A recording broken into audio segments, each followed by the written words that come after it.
cinematography. We're at 1:10, so we'll get started here. Thanks everyone for attending. It's the last session of the education today, at least here with the tree care track. So really appreciate you taking your Friday afternoon to spend time here with us. As always, we have CUs at the back of the room. Please fill those out before you leave. And I'm going to introduce Kevin here. So Kevin Belter has been a member of TNLA since 2011. He is an ISA board certified master arborist, and Kevin has maintained the Texas Oak Wilt certification qualification continually since the first class offered in 2006. Today he spends the majority of his time waging war on this disease, oak wilt that is, throughout Central Texas. So let's give a hand for Kevin. Really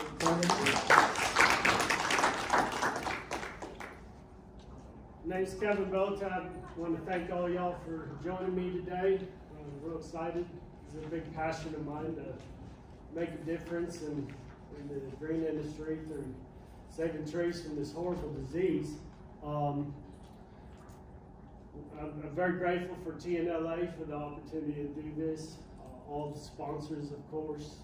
And the theme is Find Your Greatness for this conference. And you know, early on when I was dragging brush and, you know, throwing mulch, cleaned out irrigation trenches, you know, I wanted to be the best at like whatever I was doing. And I just fell in love with being outdoors and making a difference. And, you know, I gravitated towards the tree care world. And, you know, now I'm a BCMA, but so I got where I got because there were certain people that I'd come across in my career where I was like, I want what they have, and I'm going to exemplify them to the best of my ability. And so, you know, there's a number of people that have highly contributed to me. Dr. David Apple's probably the number one. Commercial arborist is a gentleman by the name of Jerry Poley. He owned the tree clinic. I think it's very important to network, and as an arborist, I want to spend more time around tree growers, nurserymen, and landscape architects and landscapers, and I think we make this world a better place the more we spend time together. So that's a little bit about me. In front of you, hopefully you have a laminated sheet of paper that's double-sided. One of them is kind of the rough outline of the presentation. And then the back side is going to be a step-by-step checklist that, you know, expresses more or less what I go through each time I'm contacted by somebody who may potentially have issues with oak wilt. I thought it'd be a good idea that you'd be able to have something physical you could take with you. So I did that, and then my presentation is not a PowerPoint. My presentation is my website. I wanted to have access to all the information and things that have influenced me and helped me learn, compile them together in a comprehensive online, public, free medium that you can just go to. So we're going to be going through my website. You can access that at any time, and I've got a whole bunch of links to these foundational documents that I've drawn from. So, introduction to formulation of our our diagnostic procedures with oak wilt. Being systematic is real critical. It's something that once you do it over and over again, it becomes kind of like second nature. And then your focalization is you know, where can we improve it? So it's how do you view science? Science is not only what we know, but I think in its essence, it's what do we not know yet, and asking those questions and seeking to contribute to that ever-expanding, hopefully ever-expanding, body of knowledge so that we can do our job better, we can help our customers better. Less trees can die from this disease kind of thing.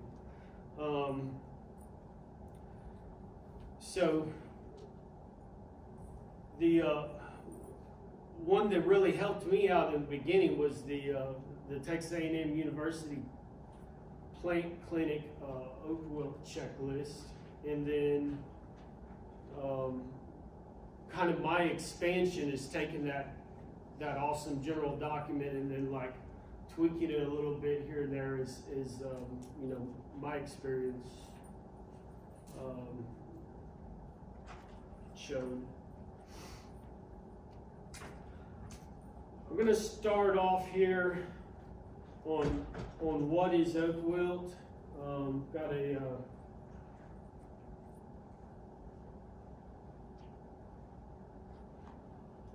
definition here in bold. Oak wilt is a vascular wilt disease caused by a fungus that parasitically feeds on the sugars and starches created by the tree, and it colonizes and clogs the water-conducting xylem vessels of the trees in the beech family. The prior name was Ceratocystis fagacearum. And Ceratocystis in Latin is directly translated as closing off or shutting down, or you could just say death thereof. And the fagacearum is of beech. So it's actually a vascular wilt disease of the beech family, and predominantly we see massive losses in oaks, and that's why people are generally calling it oak wilt. But we've now have a new name for it, and it's called Bretziella fagacearum, and that was in honor and commemoration of the first researcher, T.W. Bretz, who did the first studies in identifying this particular disease. And in those studies, he was studying the impact on chestnut trees, actually, so they're part of the beech family too.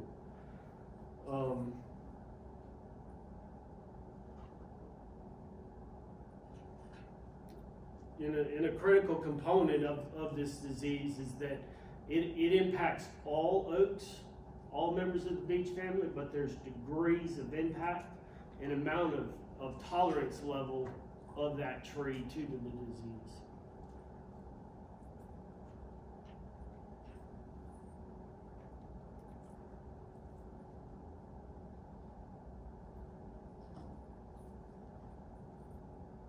So again, you know, as a basic foundation, this is an exceptional resource. You know, it's listed on my resources on that handout I gave. And so for field identification of oak wilt here, you know, when you're on site, you're first looking for leaf patterns, and some of those for the live oak are going to be veinal necrosis and the veins remaining green, the tips of leaves turning brown. And there is exceptional physical examples downstairs at the AgriLife Diagnostics table, where they've got a whole bunch of other tree diseases and physical, so you can go see that. I encourage you to take some time to look at that. And then with the red oaks, the leaves will turn like a reddish browns, maybe a bronze, and there'll be wilting and necrosis progressing inward from the tips, so tips inward to the vein. So when you're seeing that,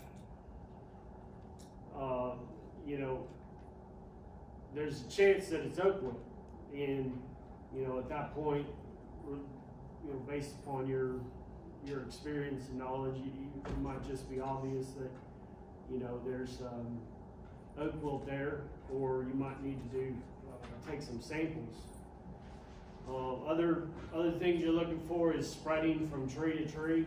So with the live oaks, they grow in mottes. A lot of the tree stems we see aren't from acorns; they're sprouts coming up from the existing root system of an older tree, and therefore they're all like interconnected. A lot of our native oaks are going to be also growing in that fashion, to where they've got sprouts coming up, and so there's a definite interconnected there with that species as well.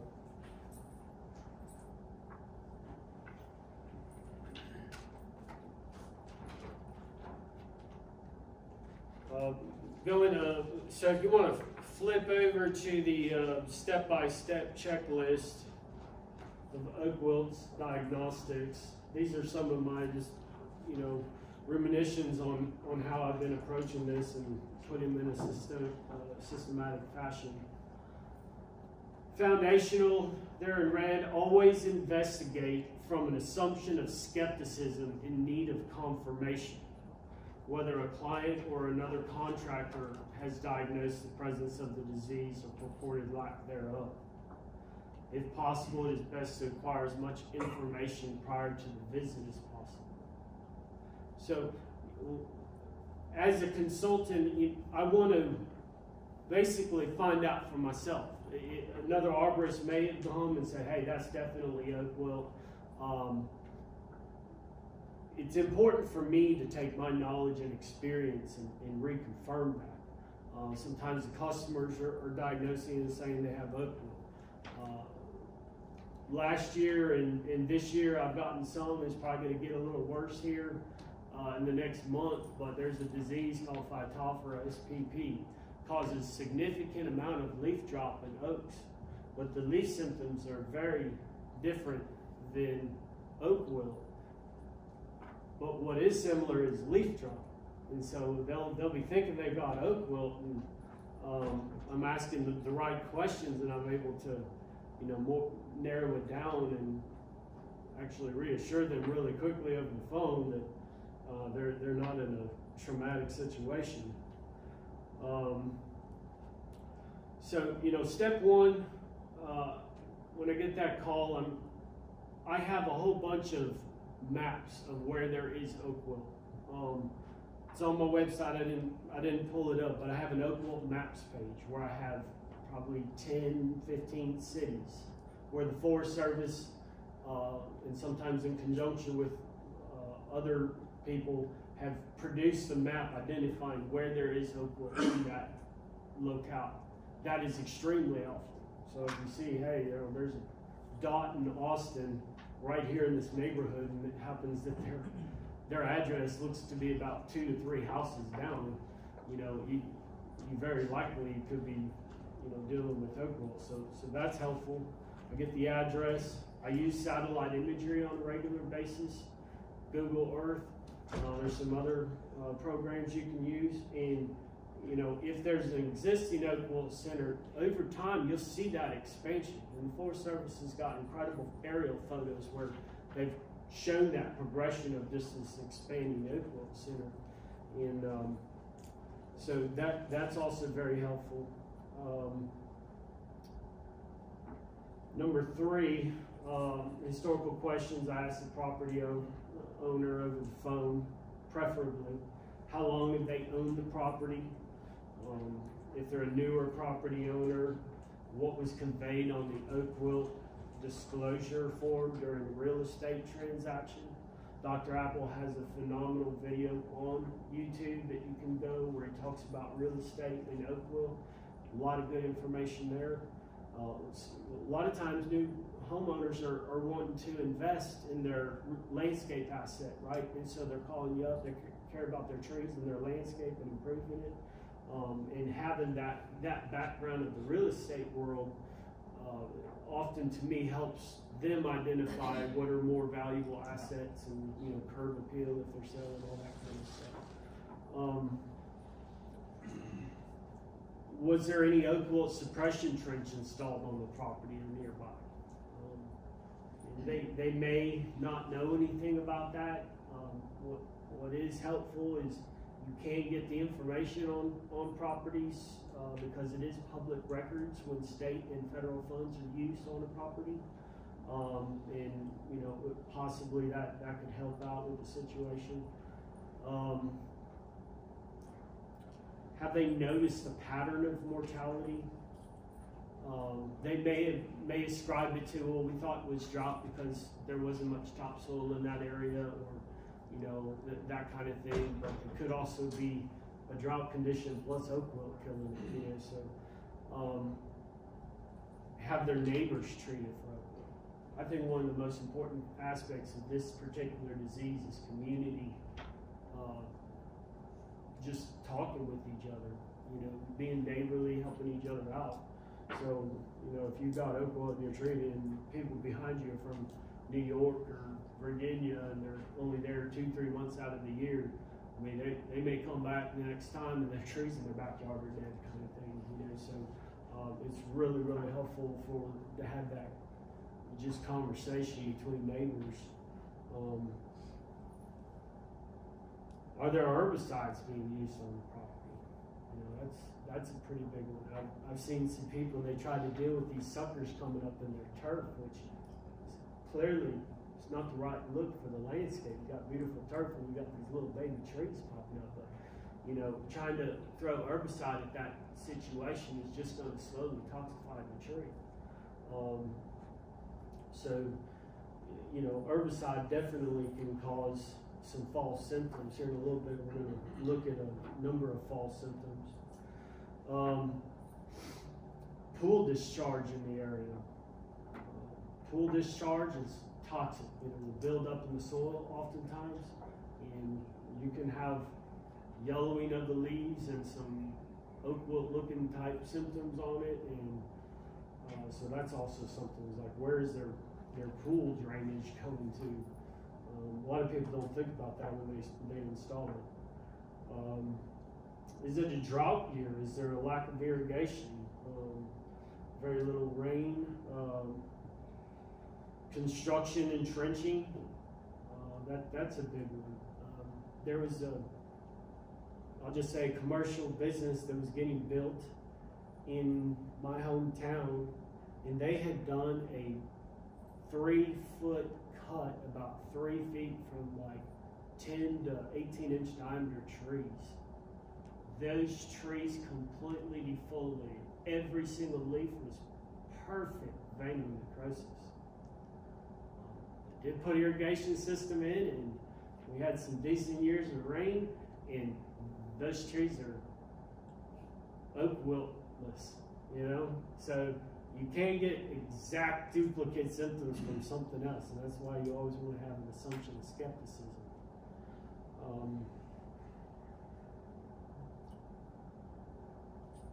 And then damage visible on the tree. Lightning strikes on trees is a frequent occurrence. One of the most influential talks I've ever been to in probably 15 years of going to Texas tree conferences was a guy who's an expert on lightning, not so much just trees in general, but he was talking about lightning strikes in trees, and he was talking about how frequent that occurrence is. And since that time, in the last 10 years probably since then, I've been reflecting when I'm going to these properties and seeing the evidence of numerous lightning wounds. And you can tell by the amount of wound closure, like how more or less how long ago the wound occurred, and it just happens pretty regularly. And one of the results after a lightning strike is you can get some symptoms that look just like oak wilt necrosis. Chewed branches. I mean, I can't tell you how many times I've gotten phone calls from people and they're like, I've got oak wilt, I've got branches all through the canopy. I mean, they're just certain it's oak wilt. They're turning brown. I need you here and treated immediately. I go over there and I find out that you've got squirrels chewing girdles around the stems and it's killing tree branches, but they're doing it everywhere. And within a month. I mean, just mauling the tree is what I would call it. Obviously, that's a natural wound where oak wilt can get into.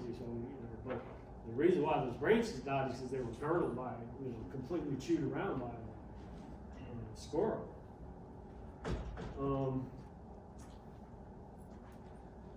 Going on to these false symptoms of oak wilt. So that right there is herbicide damage. I believe that was down in, might have been the one down in South Texas, Corpus Christi, where you'll have a lot of companies doing either clearance around telephone lines or major electrical grid boxes, stuff like that. They're going to use herbicide. And they're not supposed to use it on a windy day, but drift happens. It happens pretty often, and so there's that issue. Some of the other herbicide damages that I've seen, those weed and feed products, that stuff will toxify the trees.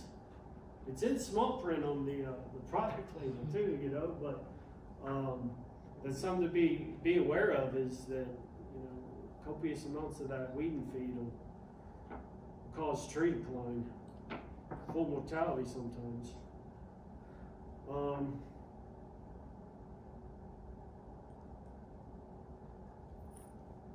Yeah, so there's a whole bunch of pictures of different herbicide damage that I've got there. I guess it's 12 pictures there. Again, you're going to be able to go on your computer or phone and zoom on these. They're high definition photos, and you can see them really good on through that route. This wet feet, I call it wet feet. I just wanted to come up with an interesting name, but this is phytophthora. Okay. Generally it's mild, but what I'm seeing like this haloing and watermarking and just kind of like a blotting of the leaves, and that is absolutely not oak wilt. It's a root rot fungus. Most of the time it clears itself up. If the trees have dramatic leaf drop of like 40% or more, I'm starting to think maybe this is something that needs to be treated. There's probably going to be a lot of spores on the ground the next year. The decline might be worse. I have seen it not treated for 5-10 years, and you're literally start getting dieback and significant canopy loss, 40 to 60%. And it's bad enough it can kill the tree, but it doesn't move like oak wilt, so it's definitely not as severe as a threat. Lightning damage, so I got a bunch of photos of lightning damage, and I mean, it's pictures are from farther away where you're seeing kind of like the whole canopy, but those are pictures that I get from customers, and they're just, you know, thinking it's oak wilt, and it was just a lightning strike. Frost damage. I need to get some more of the ones I have up on my website, but you can see some necrosis in this picture on the left here, on the left. That was frost damage, guaranteed frost damage. And the other one looks like the leaf tip burn. So, you know, just keeping that in mind as an opportunity. And then, yeah, these are examples of natural wounding. Porcupines are the absolute worst. I've seen them completely girdle an entire 20-inch tree. And they did it probably like overnight. Like just absolute brutal.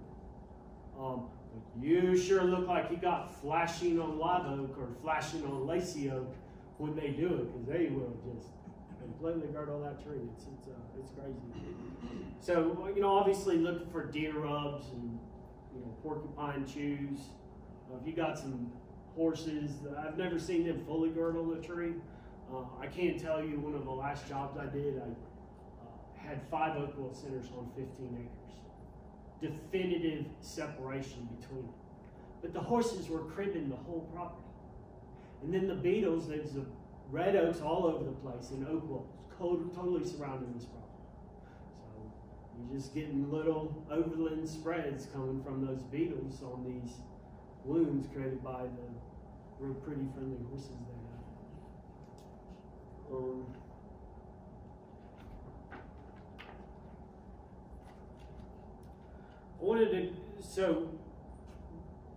we got those symptoms, the foliar symptoms. Now we're moving back to, you know, actual oak wilt symptoms. This is the texasoakwilt.org website. Again, this is kind of like the foundational starting point for information on oak wilt. We've got foliar leaf symptoms of live oak here. And then on red oaks. So those are like the classic traditional ones you're going to see more frequently than any of the other ones. But there's a whole lot of other ones. So, you know, like I was saying, there's some examples down AgriLife Diagnostic Lab table down there, and then you can actually click on their website where they have a really good sized gallery of pictures that the TFS agents have taken while they're out in the field on customers' properties. And then they've got red oak pictures here as well.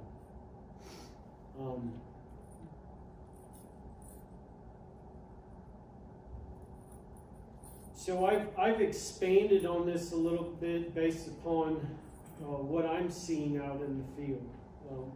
7 days a week, about 10 months out of the year, almost every day I am out treating trees for Oak Wilt. Okay.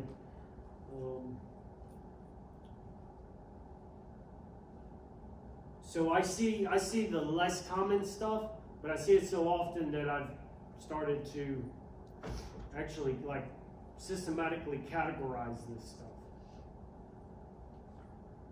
And I have 12 different names that I've given foliar symptoms for the live oak with Oak Wilt.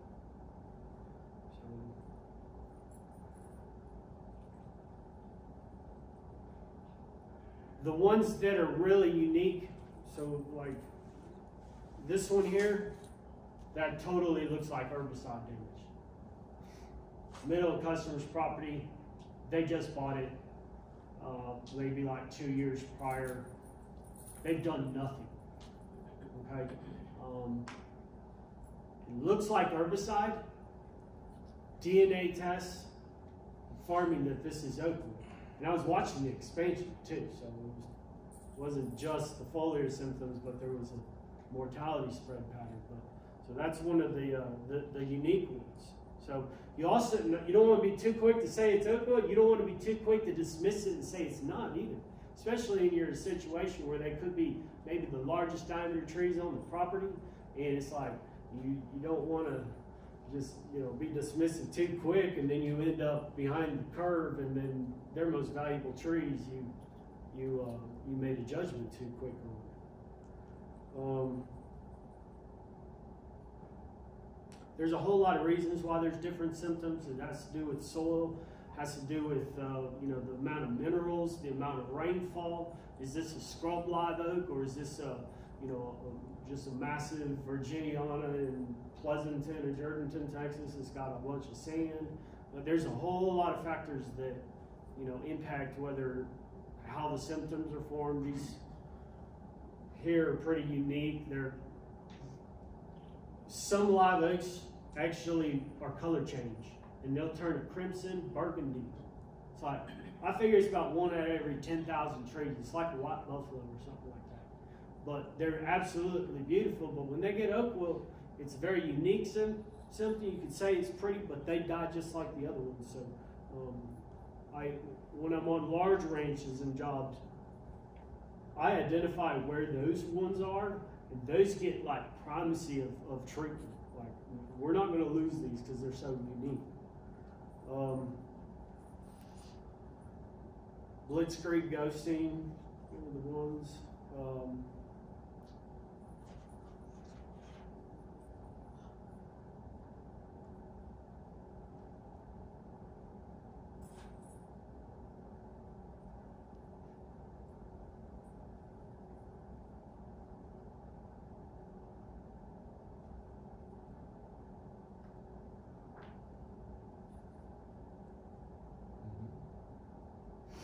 Red oak family.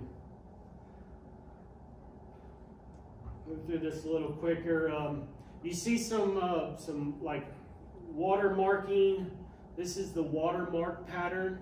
This isn't really a bronzing. It's not a red tip. So this is something that's maybe a little more unique and different, but I see it pretty dang regular. I've got some other photos there. If you got Schumer red oaks in your area, here's some leaves from Schumer red oak. Then blackjack oak symptoms. I often will see the leaf margin burn and a venal chlorosis or venal banding in the veins. Northern red oak symptoms. These are not in our area at all. I have a whole bunch of information on Oak Wilt in the north. So much of my influence where I've grown and expanded my knowledge base was looking at what do they know up there, what are their experiences down there, am I seeing any of that, is there any of that wisdom translatable to our situation. Water oaks, so over in the Houston area, this is what you're going to be seeing. There's a lot of water oaks. There's definitely Oak Wilt in Houston, okay, in that county. I believe there's Oak Wilt in between that and where the Forest Service says. So unfortunately, Oak Wilt's constantly expanding, the region's getting bigger, and eventually these counties will get picked up and put on their next map. So the water oak's one to be aware of, and then the canby oak is getting planted pretty regular, at least in Central Texas area, and then that one also gets and dies just like all the other red oaks. So here in Texas, going with the, we've got all oaks are susceptible to oak wilt to some degree, right? So what more and more arborists are finding is that when these white oak species, the Mexican white oak, the chinkapin oak, the lacy oak, all the various oak species, bur oak, etc., there is a chance that they could get oak wilt. And then the question is, how do we identify that? Based upon assumption that these white oaks that were planted or that are native are also of high value to the customer, in that they would probably want to also manage these and keep tabs on them. Generally, my process on white oaks is they can be treated successfully therapeutically, very high probability of success. That's confirmed by all the northern experts. When they treat Quercus alba, the white oak, or they're treating macrocarpal bur oak up there, or the swamp white oak, they're having really high success rate catching it after the fact. But you've got to be able to catch it and know what it is. And so I have created a page full of a lot of pictures of. Who are the resources you're using up north for the white oaks? Okay, that a lot of resources. Okay, Rainbow Tree Care Scientific has a whole lot of information on that. The U.S. Forest Service has a lot of information on that. I have a page in my menu called Resistance. Discusses resistance level of white oaks. On that page, I've documented all the states that have oak wilt that have made through the Department of Natural Resources or other governmental agencies that are quote unquote unbiased and the experts on the disease in their state, what they have said about oak wilt. Direct quotes with links back to their sites. And so those are some of the ones I'm gleaning through. And then there's been numerous studies. A lot of these studies have been up north on their white oaks. But what I'm mostly going with down here is I'm going with what am I seeing happening to the white oaks in the field, and then just asking questions and kind of just working it out as I go.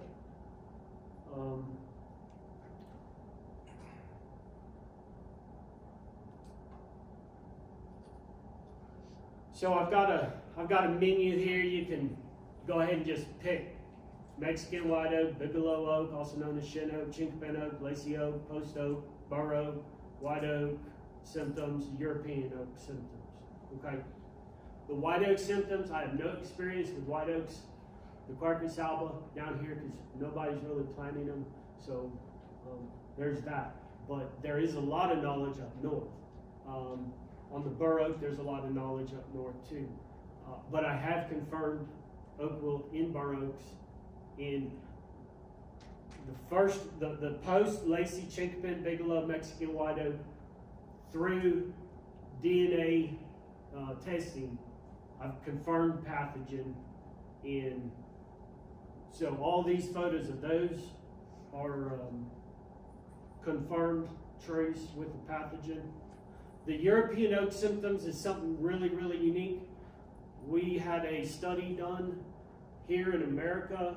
The Europeans were scared of oak wilt, and so they wanted a study done to determine what would happen to their trees if they got it. So they sent a bunch of acorns down here to America, and Dr. McDonald and another incredible doctor that I forget his name right now, but it's on my website, and they grew these trees, they inoculated them and gave them oak wilt, and the European oaks died basically like red oaks. Their tolerance level was very low. They were extremely, extremely surprised because they believed that white oaks in general, because of the experience of the Quercus alba and the bur oak, which if they die, it will take a number of years for them to die. So they will progress slowly, branches at a time. Okay, but the European white oaks, they bit the dust really, really fast. So I've included that because I think it's a seminal study that says we need to just really approach things as like we can have hypothesis, but let's test and make that effort to do so, constantly learning. Have you ever, which DNA testing lab were you? We're about to go to the diagnostics page right now. Oak Wilt Diagnostics. I have this first because it's an extremely interesting article on a comparison of the traditional culturing in a petri dish of the fungus, where you get the wood tissue, you set it off, follow all the instructions appropriately, and then they grow the fungus. They literally grow the physical fungus out. So that's like, they do that, that's 100% certitude. No ifs, ands, or buts about it. The AgriLife does that, okay? The AgriLife Diagnostic Lab. Some of these people up north started using a DNA, either both nesting DNA, they call it, and PCR DNA, okay? And they tested the efficacy of these two at finding oak wilt in red oaks and white oaks. And they were mostly comparable across the board, but there was a little bit of an advantage on finding consistently oak wilt in white oak species. So when it came to the white oaks, they knew for a fact these trees had oak wilt. No doubt about it. And you've got expert U.S. Forest Service and professors out there taking the samples, so they know where to get the samples from, but they were having trouble culturing them. I don't have a full explanation for that. I do know that they were really proud of this study, and they felt it was important in trying to push forward to get better and better results in care for people's trees. And it's something that, you know, we should look at how that might impact what we're doing here. Okay? So I'll send samples to the AgriLife lab. The other option for this DNA is Research Associates Laboratory in Allen, Texas. Okay. Dr. Chad Lytle is a molecular biologist. He is highly respected within the arboricultural community. Here is a landscape and diagnostics, DNA and RNA testing for landscape pests that he co-authored with Christopher J. Lully, who is one of the top-notch members of the American Society of Consulting Arborists. Okay, and this is an ASCA publication where those two jointly talked about how this DNA testing has benefited them. So they're talking about the testing, but who they're really talking about that they had to do the testing is Dr. Chad Lytle with our Research Associates Laboratory. Okay, so that's out there as an option. Normally, what I'm doing is I'm taking the samples, you know, whether it's I'm cutting a branch, using a hatchet, using these pair of hand pruners. I'm taking that sample, and then if I need to make it a little bit smaller, I'm doing that. They basically need, for the sample, they need the size of an aspirin pill, so you're not sending a lot. And I'm using a butane trifling torch to sterilize.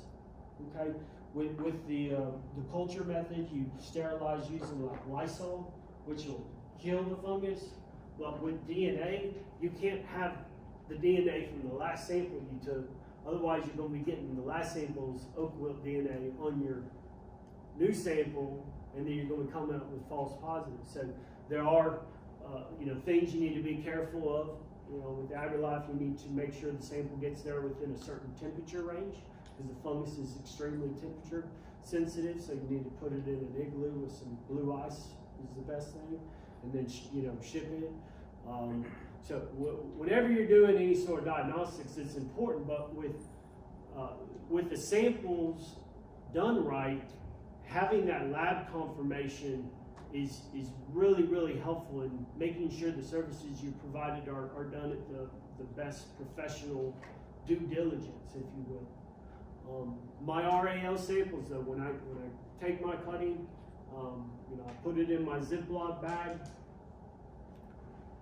I'll overnight mail it, and they will email me that day. When they get it at 10:30, they will email me the results by the end of that day. So it's extremely fast. And with the white oak species, it is really, really helpful to gain more knowledge on what's impacting them. They can also test for a lot of different diseases. Okay, so that's why it's not just talking about trees in this article, but landscape pests. So, but both those options are excellent options for getting diagnostics when that's an appropriate way to Do you ever handle it. send in one lab and then one to another to kind of like send one into? Yes, depending upon the situation. A lot of this has to do with the homeowner. So, Patrick was talking about what ultimately we make recommendations, and then the land manager or land owner is looking at what risks do they want to take, what investment do they have on getting data back. So we're basically listening to what are their concerns and what's their value. But so I have a bunch of white oak species DNA results, and the person in the industry that's done the most sample taking, especially from AgriLife as well as RA, for dual confirmations, is Karen Rockoff. Okay, she's been a very long time member of TLNA, and she's got both their certifications. Yeah, I'm Texas Master Certified Nursery Professional, and I have sent in my samples to the AgriLife lab. I stopped using the AgriLife lab though a couple years ago because the RAL labs just couldn't perform. You have confirmation from both AgriLife and RAL on the Mexican white oak, yes? Yes. Post oak? Post oak was our first that went into the AgriLife lab. So, but you've got positives on both numerous times. Yes. Basically all the tree species, you've done numerous testing. Yes, and 2 years ago I found 3 bur oaks within a month. My first bur oak went to the AgriLife lab, and that bur oak was only about 6 inches in diameter. So on Karen's site here, rockofftree-solutions.com/Oak Wilt, she has a whole bunch of these confirmations. I'm seeing a lot of AgriLife extension replies in here. I don't know if this is your comprehensive one, but I found it very helpful, and I appreciate you having it on your website. Well, Being able to piggyback on it.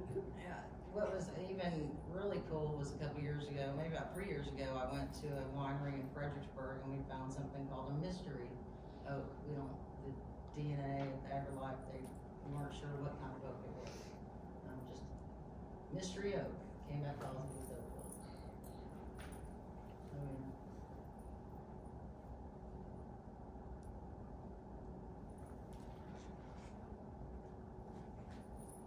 So, I mean, we didn't really look at a whole lot of these pictures, but again, one of my critical things I want to do was give you a resource that you can go back to, and you're going to be able to see it better on, you know, your medium than on this screen here. But we've got a bunch on the Mexican white oak. I'm a little biased right now. I'm specifically focusing on the Mexican white oak and the burro. The Forest Service, Texas Forest Service in 2019 in November, I had some conversations with them, and they thought that it was appropriate to make a determination that the lacy oak, the shin oak, and the chinkapin oak, two of which are Texas superstar trees according to the Texas Department of Agricultural Superstar Plants list, that two of them, instead of rarely dying and showing little noticeable impact, those are direct quotes, they now say they may die in large numbers, which is very similar to what we would say about a live oak. They may die in large numbers. So, you know, there's definitely observations being made and due diligence being made by our state agency on, you know, what are we learning and what's an appropriate communication to provide to the Texas public. Got a bunch of bigelow oak symptoms. I have over 100 videos on YouTube. You can go find my YouTube playlist at the bottom of every one of my web pages. All right, so I need to wrap this up again, or wrap this up here real quick. We're going to look at one last aspect of diagnostics, okay? So one other way you can confirm definitively oak wilt, like 100%, is going to be finding fungal mats. Okay, these are northern fungal mats. All these are courtesy of a gentleman by the name of Philip Kerjeza, who started making a number of videos and taking a whole bunch of pictures because he believed that in his state of Michigan they needed to expand their knowledge of the activity of neem-doodle beetles as well as the presence of active fungal mats. They have this like completely safe time, don't worry about painting, there's no threat. And he didn't believe that that was 100% accurate. He still believed that occasionally during those months that there would be times where there would be a threat. And guys are spiking trees because the trees are covered with ice and they're wounding them. They're thinking there's not a problem, there's no need to paint. Okay, so he took a bunch of videos and pictures and he more than proved his point. I'll tell you that. They haven't really changed their when's safe and not safe time frame, but I mean, cheers to him for you know, trying to be even more diligent with management practices. These are photos I've taken. I've grouped them. This is only a small selection. I'm working on a massive compendium page of all my videos and fungal mat photos, but I just picked some showing in the winter I found fungal mats. These two are fall fungal mats. That's actually almost an inch pressure pad right there. You can't really tell on the side, but that was a massive fungal mat in the fall. So our don't prune time frame is February 1st through the end of July, and then you prune in June. But I think what's important is knowing that it's safer, but what is absolutely critical is the Forest Service says always paint, and they have a reason for saying that. And so it's more of like grades of safety, but there's no such thing as a safe time to wound a tree because there's always fungal mats and there's always beetles, and the activity and amount can ebb and flow. But you know, as far as a false sense of security, if that means one new Oak Wilt center, we don't want that to happen. So what is critical is painting, and painting promptly. This is a very interesting video here of fungal mats literally underneath hypoxylon canker. Likely they formed and then the hypoxylon developed over the top of it. But those are diagnostic. If you find a fungal mat, you've got Oak Wilt.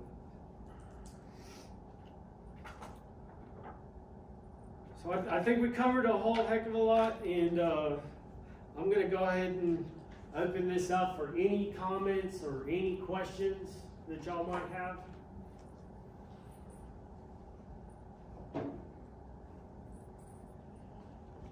Yes, ma'am. So what do you treat, the oak wilt with? Triazole fungicide family. You're looking at what exactly so there's a whole bunch of fungicides, and the triazole family has been proven effective. Okay. More often than not, I'm using propiconazole through a macro infusion method that was the most heavily researched by Dr. Apple and proven consistent results. So that's predominantly what I'm doing. I will use tebuconazole when I believe there's a greater chance of drought, phytotoxicity, or a sick tree that will not take up the full solution of the macro. If it won't take up the solution, then it won't get all its medicine. If it doesn't get all its medicine, I'm wasting my time and my customers' money. So I found a concentrated fungicide in those applications are going to get me much higher results, close to, as long as it has enough leaves to move it, you'll get very similar results to prophylactic. I have extremely high therapeutic results.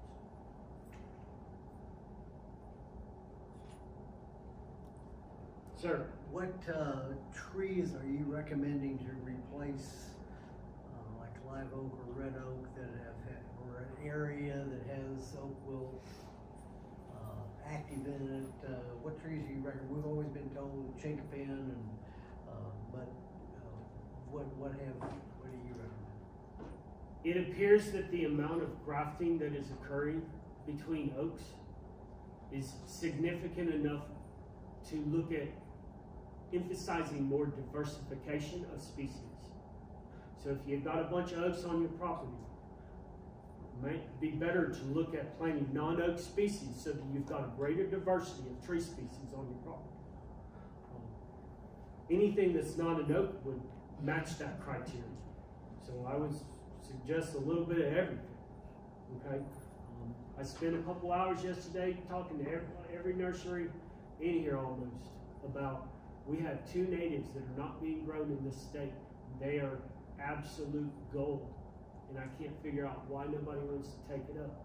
That's going to be the honey locust, and it's going to be the bodark tree. There are genetic variations where cultivars have been made. They're thornless, fruitless, and superior branching structure. I know where I can get them from. Okay, those 2 trees are natives, and they'll go throughout the state, and they have no serious disease issue. If it was my call, I'd put those 2 in the Texas Superstar plants, and just tell the nurseries to get busy, start growing.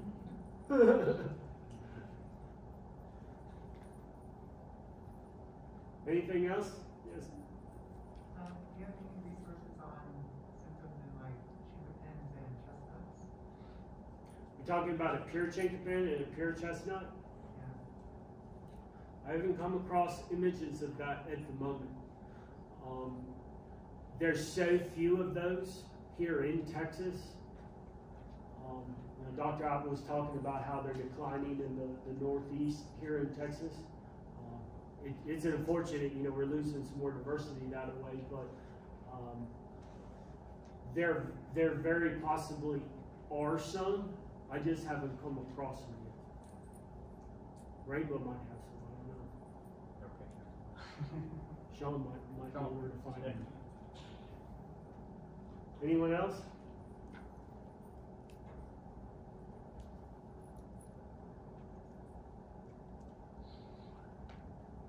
Well, if there's no more questions, let's hear.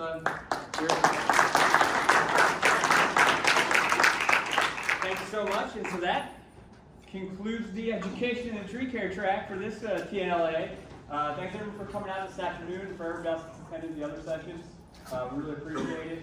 Again, at this point, if you have your assessments, please fill those out. You can leave them on the back table, or you can leave them on the front table, and make sure those get taken care of. See yous in the back. And again, thank you so much. Have a great rest of the show. Great rest of your day.